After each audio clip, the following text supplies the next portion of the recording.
जब पूरा देश अपने परिवार के साथ जला रहा था दिए, तब पीएम नरेंद्र मोदी देश के जवानों के साथ बांट रहे थे खुशियां। कारगिल में जब पहुंचे पीएम मोदी तो जवानों में दिखा अजीब उत्साह। लोग बोले पीएम हो तो मोदी जैसा।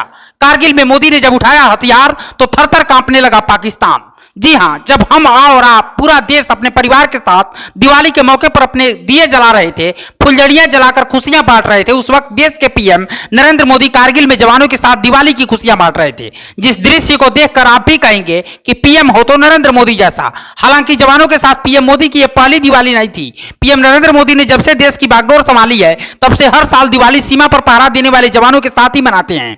इस रिपोर्ट में हम पीएम मोदी के पिछले 8 दिवाली के बारे में बताएंगे और इस बार कारगिल में मोदी की दिवाली के बारे में भी बताएंगे। आप बने रहिए हमारे साथ और कमेंट बॉक्स में जय हिंद लिखना ना भूलिएगा। और पीएम मोदी की कारगिल वाली दिवाली आपको भी पसंद आई हो तो खबर को शेयर कीजिएगा। अब की बार प्रधानमंत्री नरेंद्र मोदी दिवाली मनाने जम्मू कश्मीर के कारगिल पहुंच गए। वहां सेना के जवानों के साथ दिवाली मनाकर देश के दुश्मनों को सीधा संदेश दे डाला कि अगर कोई हमारी तरफ नजर उठाकर देखेगा तो हमारी तीनों सेनाएं उसी की भाषा में मुंहतोड़ जवाब देंगी, उसे परास्त कर दिया जाएगा। इस मौके पर पीएम मोदी ने एक बार फिर जोर देकर कहा है कि उनका परिवार सेना के जवान हैं और उन्हें उनके साथ दिवाली मनाना अच्छा लगता है। पीएम मोदी ने जवानों का दिवाली मतलब बताते हुए कहा कि असल में दिवाली का सार ही यह है कि आतंक का अंत हो और फिर उसका उत्सव मनाया जाए। कारगिल युद्ध के दौरान भी सेना ने इसी तरह के आतंक के फंड को कुचल दिया था, एक दिव्य जीत दिलाई थी।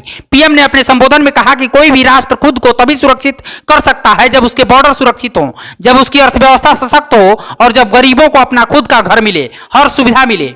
पीएम मोदी ने जब हाथों में राइफल उठाते हुए कहा कि अगर देश का जवान स्वदेशी हथियार का इस्तेमाल करेगा तो दुश्मन का परास्त होना तो तय होगा ही, जवान का हौसला भी 10 गुना बढ़ जाएगा। पीएम ने अपने संबोधन के अंत में एक जोरदार कविता भी सुनाई। उस कविता के जरिए जवानों का हौसला बढ़ाने का काम किया। उन्होंने उस कविता में ब्रह्मोस की ताकत का एहसास भी करवाया और तेजस की उड़ान का भी जिक्र किया। उन्होंने दुश्मनों को संदेश भी दिया और उनकी सेना पर ताकत पर जोर भी दिखाया। दरअसल पीएम मोदी सेना के जवानों के साथ पिछले 8 सालों से दीपावली का पर्व मनाते आ रहे हैं। साल 2014 में जब से नरेंद्र मोदी ने प्रधानमंत्री की कुर्सी संभाली है, वह हमेशा ही जवानों की संग दिवाली मनाते हैं। इस बार प्रधानमंत्री नरेंद्र मोदी सेना के जवानों के साथ दिवाली मनाने अपनी परंपरा को बरकरार रखते हुए जम्मू कश्मीर के करगिल में पहुंचे थे। अब हम आपको बताते हैं कि पीएम मोदी ने 2014 में देश की सत्ता संभालने के बाद हर साल की दिवाली कहां-कहां मनाई। 2014 की दिवाली, मई 2014 में नरेंद्र मोदी प्रधानमंत्री बने थे। इसके बाद 23 अक्टूबर 2014 को उन्होंने बतौर पीएम सियाचिन में पहली दिवाली मनाई थी। 2015 की दिवाली, 11 नवंबर 2015 को पीएम मोदी ने पंजाब में जवानों के साथ दिवाली मनाई थी। यहां वे 1965 युद्ध के वार मेमोरियल का दौरा भी किए थे।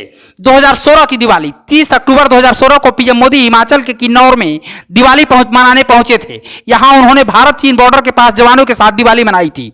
2017 की दिवाली, 18 अक्टूबर 2017 को पीएम मोदी ने जवानों के साथ ही दिवाली मनाई थी। तब वे जम्मू कश्मीर के गुरेज में पहुंचे थे। 2018 की दिवाली, 7 नवंबर 2018 को पीएम मोदी ने भारत तिब्बत सीमा पुलिस के जवानों के साथ उत्तराखंड के हरसिल में दिवाली मनाई थी। 2019 की दिवाली, 27 अक्टूबर 2019 को पीएम मोदी ने एलओसी पर जवानों के साथ दिवाली मनाई, जब पीएम मोदी राजौरी में एलओसी पर तैनात सैनिकों से मिलने पहुंचे थे। 2020 की दिवाली, 14 नवंबर 2020 को पीएम मोदी ने जैसलमेर में लोंगेवाला पोस्ट पर जवानों के साथ दिवाली मनाई थी। 2021 की दिवाली, 4 नवंबर 2021 को प्रधानमंत्री नरेंद्र मोदी ने राजौरी के नौशेरा सेक्टर में दिवाली मनाई थी। और 2022 की दिवाली, इस बार की दिवाली पीएम मोदी ने कारगिल के द्रास में जवानों के साथ मनाई।